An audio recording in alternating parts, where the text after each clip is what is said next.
Hello दोस्तों, एक बार फिर से आप सभी का स्वागत है एजुकेशन बाइट पर। इंग्लिश की आज की क्लास में हम पंचुएशन पढ़ेंगे। जैसा कि मैंने आपको बताया था, आपके दो टॉपिक बचे हुए थे, एक था आपका पंचुएशन और दूसरा था आपका नरेशन। इसके बाद तो एप्लीकेशन राइटिंग है, तो वो तो आपका हो ही जाएगा साथ साथ। ठीक है, तो नरेशन मैं आपको नेक्स्ट क्लास में कराऊंगी, जिसमें आपका डायरेक्ट और इनडायरेक्ट स्पीच आएगा। यहाँ से आपका एक क्वेश्चन बनेगा ही बनेगा, वो भी 2 नंबर का। और उस 2 नंबर में आपको 2 सेंटेंस दिए जाएंगे, जिसका या तो आपसे इनडायरेक्ट स्पीच बनाने को बोलेंगे या फिर आपसे डायरेक्ट स्पीच में चेंज करने को बोल सकते हैं। ठीक है, तो पंचुएशन को कंप्लीट कर लेते हैं। आज की क्लास में पंचुएशन क्या होता है आपका, इनको हिंदी में हम बोलते हैं विराम चिन्ह। विराम चिन्ह आते ही आप लोग समझ गए होंगे कि हमारा जो भी आपका पैराग्राफ होगा या जो भी स्टैंजा होता है, उसको मीनिंगफुल बनाने के लिए हम कुछ ना कुछ सिंबल या मार्क्स का यूज़ करते हैं, जिससे क्या है, वहाँ पर जो भी उसका जो स्टैंजा है और जो भी पैराग्राफ है, उसका एक अच्छे से अर्थ निकल के आए हमारे सामने, बोरिंग ना लगे वो, कि हम उसको पढ़ रहे हैं तो बोर हो रहे हैं पढ़ने में। सेम ऐसे आपका हिंदी में भी होता था। वहाँ पर क्या होते थे, बीच बीच में कुछ ऐसे मार्क लगे या चिन्ह लगे हुए होते थे, जिनसे क्या है, उस चीज़ का अलग एक अर्थ निकल के आता था। तो वही आपके होते हैं पंचुएशन। लिखा भी है, punctuation is the soul of a passage. एक पैसेज की आत्मा होते हैं आपके क्या, punctuation. Passage is meaningless if the punctuation is full of errors.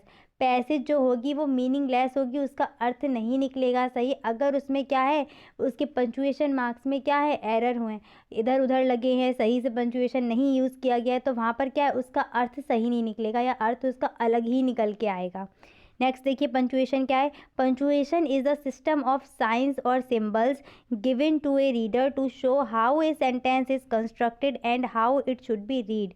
ये जो सिंबल होते हैं, पंचुएशन एक ऐसा सिस्टम है जिसमें सिंबल और साइन जो है वो रीडर को इस तरीके से बताते हैं कि जो सेंटेंस है वो किस तरीके से बना हुआ है, कंस्ट्रक्टेड किस तरीके से उसकी संरचना है, और वो किस तरीके से रीड किया जाएगा, कैसे उसका अर्थ निकलेगा।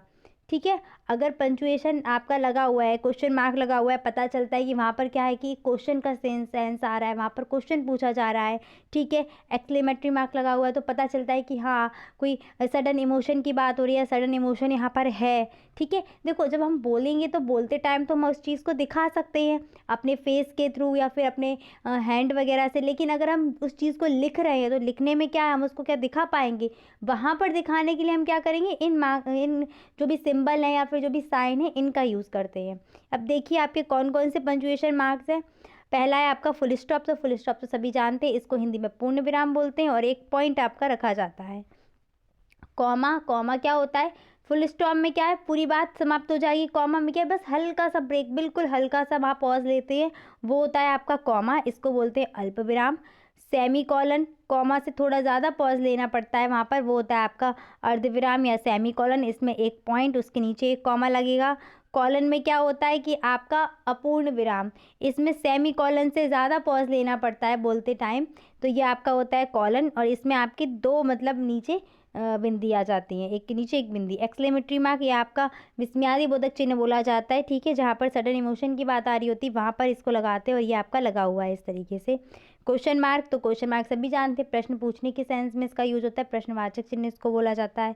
एपोस्ट्रॉफी, जब किसी का संबंध बताते हैं कि ये राम की साइकिल है या फिर ये उनकी क्या कहते हैं, सीता की किताब है, तो सीताज बुक, इस तरीके से इसको पढ़ते हैं। ठीक है, सीताज बुक ऐसे करके लिखते हैं ना, सीता फिर एपोस्ट्रॉफी फिर एस, तो सीताज बुक, इस तरीके से इसको यूज़ किया जाता है।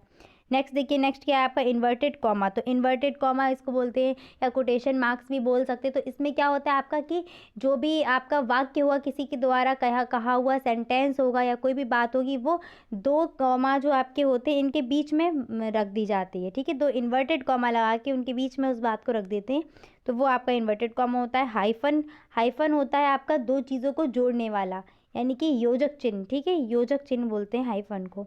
अब देखिए, फुल स्टॉप का यूज़ कहाँ करते हैं या कहाँ पे आता है, तो वाक्य के अंत में। और कैसे वाक्य होंगे, तो वो आपके असर्टिव सेंटेंस होंगे या फिर इम्परेटिव सेंटेंस होंगे, इनके अंत में हम क्या करते हैं, फुल स्टॉप का यूज़ करते हैं। जैसे सिट डाउन, ठीक है, इम्परेटिव है ये आपका। असर्टिव में देखिए, he is a good boy, तो फुल स्टॉप आपका लगा हुआ है। संक्षिप्त रूप बताने में भी, जैसे एमए लिखा, बीए लिखा, एमएससी लिखा, बीएससी लिखा, तो वहाँ पर जो आप लगाते हैं ना पॉइंट, वो आपका क्या होता है, यही फुल स्टॉप होता है। तो इस तरीके से एमए, बीए, बीएससी, ठीक है, एमएससी, बीबीए, ठीक है, एमबीए, इन सभी के बीच में ये क्या लगेगा आपका, संक्षिप्त रूप बताने के लिए भी इसका यूज़ करते हैं। कॉमा को देख लीजिए, कॉमा में क्या लिखा है, शॉर्टेस्ट पॉज, बहुत ही हल्का सा पॉज लेने के लिए। जैसे मान लो कि एक सेंटेंस में कई सारे सब्जेक्ट आ रहे हैं, सीता, रीता, मोहन, गीता, तो वहाँ पर क्या है, एक तो सीता, गीता, मोहन, और इसके बाद एंड लगा के रीता लिख देंगे। लेकिन सीता, गीता, मोहन, इन सब के बीच में हम क्या लगाते हैं, एक कॉमा लगाते। तो हल्का सा कहीं पॉज लेना हो, शॉर्टेस्ट पॉज, वहाँ पर हम कॉमा का यूज़ करते हैं, ठीक है। और जैसे कभी किसी चीज़ का आंसर देना हो तो यस या नो का जब यूज़ करते तो वहाँ पर भी यस या नो के बाद हम कॉमा का यूज़ करते हैं। तो देखिए यस या नो के बाद कॉमा का यूज़, जैसे नो आई डोंट नो, तो यहाँ पर नो के बाद हल्का सा पॉज लेंगे और आई डोंट नो। ऐसे yes you will go tomorrow, ठीक है, yes I will be there, ठीक है। नेक्स्ट क्या है आपका, एक ही पार्ट्स ऑफ स्पीच के बीच, जैसे दो नाउन हो गए आपके, दो या दो से अधिक नाउन है, ठीक है, दो नाउन अगर आ रहे होंगे तो वहाँ पर तो एंड का यूज़ करके हम उनको जोड़ देंगे। लेकिन अगर दो से अधिक आ रहे हैं तो हम क्या करेंगे, वहाँ कॉमा लगा देंगे, बाकी वाले के बीच में एंड, पीछे एंड लगा देंगे। ऐसी प्रोनाउन हो जाएगा, एडजेक्टिव हो जाएगा, तो इनके बीच में भी हम क्या करते हैं, कॉमा का यूज़ करते हैं। जैसे आप यहाँ देख पा रहे होंगे, Sita is honest, comma intelligent and beautiful girl. तो ऑनेस्ट, इंटेलिजेंट, ब्यूटीफुल, ये है क्या, ये एडजेक्टिव है, और इनके बीच में क्या, देखो यहाँ पर कॉमा लगा हुआ है। ऐसे Ram, Mohan and Sohan go to school every day, तो राम और मोहन के बीच में यहाँ पर कॉमा लगा हुआ है, ठीक है। इस तरीके से कॉमा का यूज़ करेंगे। नेक्स्ट क्या है, डेट को सन से अलग करने में भी, जब डेट वगैरह लिखते हैं, सन लिखते हैं कि ये चीज़ इस सन में हुई है या इस टाइम ये बॉर्न हुआ है, तो वहाँ पर भी हम क्या करेंगे, डेट लिख देंगे, उसका मंथ लिख देंगे, और उसके बाद जब ईयर लिखनी होती है तो कॉमा लगा देते हैं। जैसे यहाँ पर लिखा है जुलाई 4, 1990, ऐसे ऐसे भी लिख सकते हो, 15 अगस्त, कॉमा 1947 अगर आ रहा है डेट, तो इस तरीके से भी इसको लिख सकते हो। नेक्स्ट क्या है, दो क्लॉजेस के बीच में भी यूज़ करते हैं, if you come, comma he will help you, तो दो क्लॉजेज जो होती हैं इनके बीच में भी हम कॉमा का यूज़ कर देते हैं। I was feeling hungry, comma so I made my self a sandwich, तो इस तरीके से कॉमा का यूज़ होता है। और जो आपका सबसे इम्पॉर्टेंट, जो कि आपको मिलेगा अभी डायरेक्ट स्पीच में, वहाँ पर क्या है, जो आपकी रिपोर्टिंग वर्ब होती है ना, उसके बाद भी हम क्या लगाते हैं, कॉमा लगाते हैं। मतलब इन्वर्टेड कॉमा में आपकी रिपोर्टेड स्पीच लिखी होगी, उससे पहले आपका कॉमा लग जाएगा। जैसे आप देख पा रहे हैं यहाँ पर, ही आस्क्ड, फिर कॉमा, उसके बाद इन्वर्टेड कॉमा में पूरी बात लिखी गई है, do you want to go with me. ऐसी नेक्स्ट सेंटेंस में देखिए, ही सेड, कॉमा, फिर इन्वर्टेड कॉमा लगा दिया, Rohan is a good boy. तो यहाँ पर आपका रिपोर्टिंग वर्ब के बाद किसका यूज़ करते हैं, कॉमा का यूज़ करते हैं। नेक्स्ट आते हैं सेमी कॉलन। तो सेमी कॉलन में क्या होता है आपका, कॉमा से ज़्यादा देर के लिए रुकना हो, ज़्यादा देर के लिए पॉज लेना हो, वहाँ पर सेमी कॉलन का यूज़ करते हैं। कैसे होगा, वाक्यों, वाक्यांशों और सूची तालिका पदों को अलग करने के लिए, ठीक है। वाक्यांशों करिएगा, यहाँ पे भी वाक्यांश लिख गया, वाक्यांशों कर लेना, ठीक है। वाक्यांशों, सूची, तालिका, इन पदों को अलग करने के लिए, और कॉमा से कुछ देर अधिक रुकना हो तब वहाँ पर भी सेमीकोलन का यूज़ करते हैं। अब इसको एग्जाम्पल से समझिए तो ज़्यादा समझ में आ जाएगा। जैसे Rohan is a writer, master of English, यहाँ पर हम क्या करेंगे, सेमीकोलन का यूज़ कर देंगे, and a kind hearted person, ठीक है। तो उसके बारे में बात करी जा रही है, पूरा का पूरा एक सेंटेंस है, पर है क्या, वहाँ पर हल्का सा हमने थोड़ा ज़्यादा देर के लिए रुके और वहाँ पर हमने क्या कर दिया, सेमीकोलन का यूज़ कर लिया, ठीक है। और ये देखिए यहाँ पर देख पा रहे हैं, वाक्यांशों का मतलब है एक वाक्य पूरा नहीं होगा, अंश होगा, ठीक है, यानी कि आधा वाक्य, अपूर्ण वाक्य होगा, उनके बीच में हो रहा है। तो देख रहे हैं, and a kind hearted person, ये पूरा सेंटेंस नहीं है। नेक्स्ट क्या है, आई न्यू दीज स्ट्रीट्स, ये तो पूरा है। इसके बाद how ever they have changed, तो यहाँ पर हम क्या, किसका यूज़ कर सकते हैं, सेमी कॉलन का यूज़ करेंगे, ठीक है। आगे बढ़ते हैं। एक्सक्लेमेटरी मार्क देखिए, तो ये तो सभी जानते हैं, जब भी सडन इमोशन होगा, आहा, हुर्रा, अल्लाह, ये सब आते हैं तो वहाँ पर भी इनका यूज़ होता है। इसके बाद जब भी एक ऐसे नहीं कि बहुत सुंदर है ये चीज़, ये सिटी बहुत सुंदर है, इस तरीके से जब हम बोलना होगा ना, तो वहाँ पर भी एक्सक्लेमेटरी मार्क का यूज़ करते हैं। तो पहले देखो, सीधी सी बात, एक्सक्लेमेटरी सेंटेंसेस में इसका यूज़ किया जाता है। जैसे how brilliant Sita is, how beautiful this city is, तो अगर आप इसको जब बोलेंगे ना, तो बोलने में आपको पता चल जाएगा कि कैसा इमोशन आ रहा है, कि हाउ, एकदम से वाओ कितनी सुंदर है, ठीक है। नेक्स्ट क्या है, इंटरजेक्शन के बाद, तो इंटरजेक्शन में आपका यही ओहो, ब्रावो, अलास, हुर्रा, ठीक है, ये सब आ जाते। तो वही लिखा है ओ, फिर exclamatory mark, you got injury, ठीक है। तो इस तरीके से एक्सक्लेमेटरी मार्क का यूज़ करते हैं। नेक्स्ट आता है क्वेश्चन मार्क का यूज़। तो ये सभी जानते हैं, क्वेश्चन मार्क का यूज़ कब करेंगे, जब प्रश्नवाचक वाक्य लिखे जा रहे हैं तो उनके अंत में हम प्रश्नवाचक चिन्ह का यूज़ करते हैं, यानी कि क्वेश्चन मार्क का यूज़ करते हैं। कैसे लगता है, इस तरीके से लगता है। जैसे वेयर डू यू लिव, तुम कहाँ रहते हो, ये पूछा जा रहा है ना, तो इसके बाद क्या लगाएंगे, क्वेश्चन मार्क, और वही क्वेश्चन मार्क लगा हुआ है। व्हाट इज़ योर नेम, तुम्हारा नाम क्या है, तो यहाँ पर इसके पीछे क्या लगा, क्वेश्चन मार्क लगा, पूछा जा रहा है प्रश्न। अब आते हैं इन्वर्टेड कॉमा की बात। तो इन्वर्टेड कॉमा देखिए क्या है, डायरेक्ट स्पीच में वक्ता की बात को ज्यों का त्यों बताने के लिए इन्वर्टेड कॉमा का यूज़ करते हैं।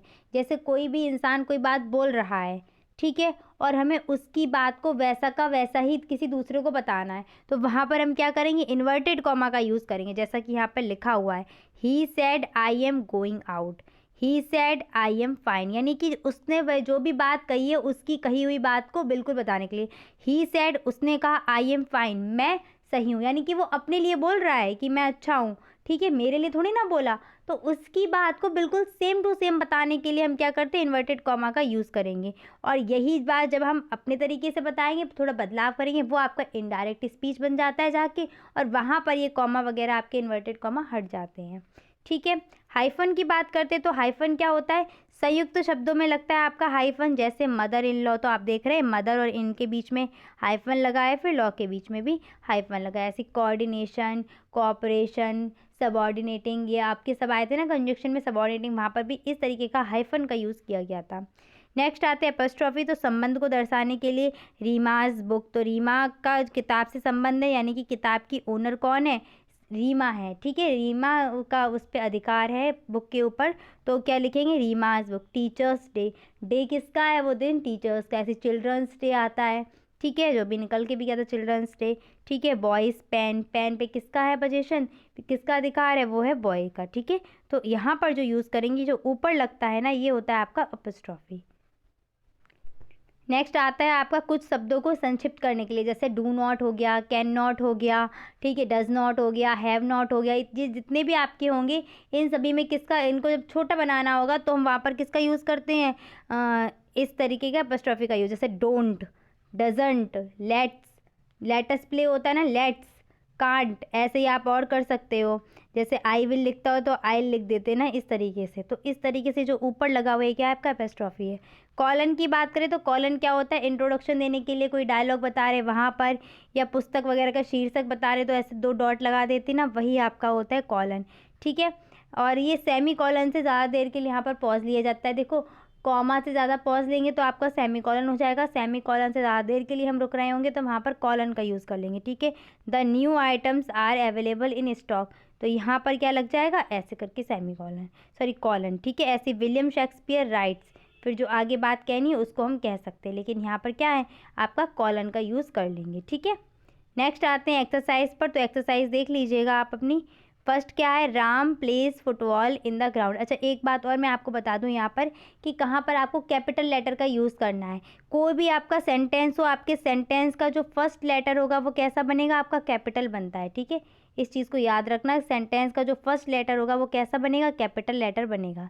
इसके बाद सेंटेंस के अंदर आपको कहीं भी प्रॉपर नाउन देखने को मिल जाए, ठीक है, कहीं भी आपको प्रॉपर नाउन देखने को मिले, वो भी उसका भी फर्स्ट लेटर क्या बनेगा, कैपिटल बनेगा, ठीक है। सेंटेंस के अंदर कहीं राम, सीता, गीता, ऐसे ही आगरा, मथुरा या फिर ताजमहल कुछ भी आ जाए, ये सब क्या है, प्रॉपर नाउन है, तो इनका भी फर्स्ट लेटर आपका कैपिटल बनेगा। और ऐसे ही आपका एक होता है आई, आई आपका अंदर कहीं भी सेंटेंस में आ जाए हमेशा वो कैपिटल बनेगा, ठीक है। और बाकी आपका सेंटेंस का फर्स्ट लेटर तो कैपिटल बनना ही है। अब यहाँ पर देखिएगा कुछ गलतियाँ होंगी, जैसे राम, राम का क्या है, फर्स्ट लेटर कैपिटल लेंगे तो इसको कैपिटल करो। Ram place football in the ground, कैसा सेंटेंस है, असर्टिव है, सीधा सीधा है, तो क्या लगा देंगे यहाँ पर, फुल स्टॉप लगा देंगे। Alas she could not qualify this his exam, तो देखो अलास आ गया ना, तो यहाँ पर क्या लगेगा आपका, एक्सक्लेमेटरी वाक्य, सॉरी मार्क, और यहाँ पर फुल स्टॉप, ठीक है। Sita is a good girl, तो सिंपल सी बात है, असर्टिव सेंटेंस है, तो यहाँ पर लगा दो full stop. Father in law, तो क्या लगेगा, इसके बीच में आपका हाइफन लगेगा, हाइफन लगा दो। What is your business now A days, तो देखिए वॉट लग गया ना, यानी कि यहाँ पर प्रश्न पूछा जा रहा है, क्या आपका आ जाएगा, क्वेश्चन मार्क आ जाएगा। What a horrible that storm was, ठीक है। यहाँ पर देखो, अच्छा ऐसे भी पहचान सकते हो, आपको सीधे सीधे मिलेगी जब भी ऐसे वॉट वगैरह या हु वगैरह आ रहे होंगे, तो वहाँ पर आपको हेल्पिंग वर्ब मिल रही होगी, तो आप समझ जाएंगे यहाँ पर क्वेश्चन है, ठीक है। और कोई एडजेक्टिव या कोई वैसे नाउन वगैरह मिल रही है, तो इस तरीके से आप समझ जाएंगे वहाँ पर क्या एक्सक्लेमेटरी का यूज़ हो रहा होगा, तो यहाँ पर इसके बाद एक्सक्लेमेटरी मार्क लगेगा, जो मैंने शायद धोखे में पहले से ही लगा दिया है, ठीक है, तो यहाँ पर एक्सक्लेमेटरी मार्क आएगा। राम साइकिल, तो यहाँ पर क्या कर देंगे, यहाँ पर एपॉस्ट्रोफी का यूज़ कर देंगे। ठीक है, एक और मैं आपको देती हूँ, ऐसे मान लो इस तरीके से लिख दिया, तो यहाँ पर कौन सा मार्क आएगा आपका, एपॉस्ट्रोफी। सीताज स्कूटी, इस तरीके से एपॉस्ट्रोफी का यूज़ करते हैं। ठीक है, तो ये मैंने आपको एक्सरसाइज करवाई दी है, इसको अच्छे से तैयार कर लीजिएगा पंक्चुएशन को, और जो आज आपके आर्टिकल की क्लास हुई थी उसको अच्छे से देख लीजिएगा। ठीक है, मिलते हैं नेक्स्ट क्लास में, जो आपकी किसकी क्लास होगी, नरेशन की। बहुत अच्छे से तैयार रहना उस क्लास के लिए, बहुत ही अच्छी क्लास रहेगी आपकी, समझ में भी आपको आएगा, और जितनी भी आपके डाउट होंगे सारे क्लियर हो जाएंगे। और उस क्लास को आपको अच्छे से तैयार करना भी है, क्यों, क्योंकि मैं आपको बता चुकी हूँ इंग्लिश आपकी जो है इस सेमेस्टर में, उसमें आपका क्या है, सबसे ज़्यादा आपकी ग्रामर ही आनी है, तो ग्रामर को अच्छे से तैयार कर लो। ठीक है, फिर आपको पास या फेल होने का टेंशन नहीं रहेगी। तो मिलते हैं नेक्स्ट क्लास में। Thanks for watching and please like, share and subscribe my channel. Bye bye. Take care.